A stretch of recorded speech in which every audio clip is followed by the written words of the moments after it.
আশ্বাসের ১ বছর পরও নাটোরে কৃষকদের ক্ষতিপূরণ দেয়নি প্রাণ অ্যাগ্রো লিমিটেড। তার উপর ফসলের জমিতে ঢুকতে বাধা দেওয়া সহ নানা হয়রানির অভিযোগ উঠেছে। চাষিরা বলছেন, প্রাণ কোম্পানিকে বিশ্বাস করে প্রতারিত হয়েছেন তারা। বিচার চেয়ে এবার লিখিত আবেদন দেওয়া হয়েছে জেলা প্রশাসককে। প্রাণ অ্যাগ্রো লিমিটেডের অনিয়ম নিয়ে নাজমুল হাসানের ২ পর্বের ধারাবাহিকের আজ দেখবেন প্রথম পর্ব।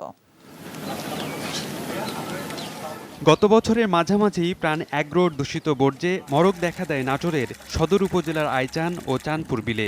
মারা যায় মাছ, নষ্ট হয় দুটি বিলের ধান, পাটসহ বিভিন্ন ফসল।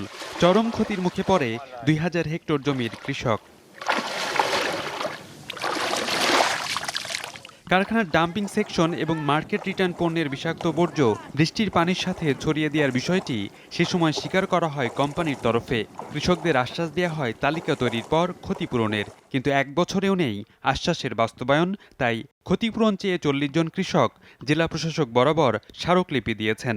প্রাণের বজ্র এবং নোংরা পানি দিয়ে বিলের মধ্যে নামায় দেওয়ার পরে আমাদের ধান, চারা, পাট, কুশাল, পানি ফল, মাছ সমস্ত মারা যায়। জমিতে গেলে পারে, ঘাস কাটতে গেলে পারে তারা ধরে কোম্পানির লোকজন। আজকেও দুপুরবেলা তারা ধরছে আমার ছাওয়ালে, ছাল বস্তালে চলে যাচ্ছে, খালি বস্তালে। খুব অত্যাচার শুরু করছে এরা, এই পানের লোকজন। ক্ষতিপূরণ দেওয়ার কথা বলছিল, বুঝলে দেয়নি। 1 বছর হয়ে যাচ্ছে, আমার 1 টাকাও দেয়নি। কৃষকে প্রতারণা করেছে এটা। ডিসি মহোদয়ের কাছে স্মারকলিপি প্রকাশ করলাম। আমরা তার কাছে আশা করব যে তারা যেন আমাদেরকে এই ক্ষতিপূরণ থেকে কিছুটা পাইয়ে দেয়। ক্ষতিপূরণের বিষয়ে জানতে গেলে চাঁদপুর এলাকায় কারখানাটির গেটেই আটকে দেওয়া হয় যমুনা নিউজ টিমকে।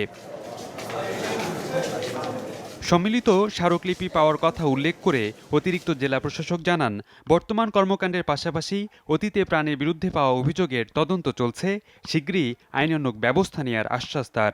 অভিযোগ আসছে যে তাদের বর্জ্যের কারণে আপনার আশেপাশে যে কৃষি জমিগুলো আছে, এই কৃষি জমিগুলোর ফসল ক্ষতিগ্রস্ত হচ্ছে। কৃষকরা ইতিপূর্বে অভিযোগ দিয়েছে। সেই অভিযোগের প্রেক্ষিতে আমাদের জেলা প্রশাসন থেকে 2 জন ম্যাজিস্ট্রেট সেটি তদন্ত করছে। সেটা আশা করি শীঘ্রই আমরা 2-1 দিনের মধ্যেই তদন্ত রিপোর্টটি পাব। ফসল নষ্টের সাথে কৃষকদের প্রায় 50 বিঘা জমি জবরদখলের অভিযোগ লিখিত আকারে জমা পড়েছে জেলা প্রশাসন কার্যালয়ে। রাকিব খান, যমুনা নিউজ।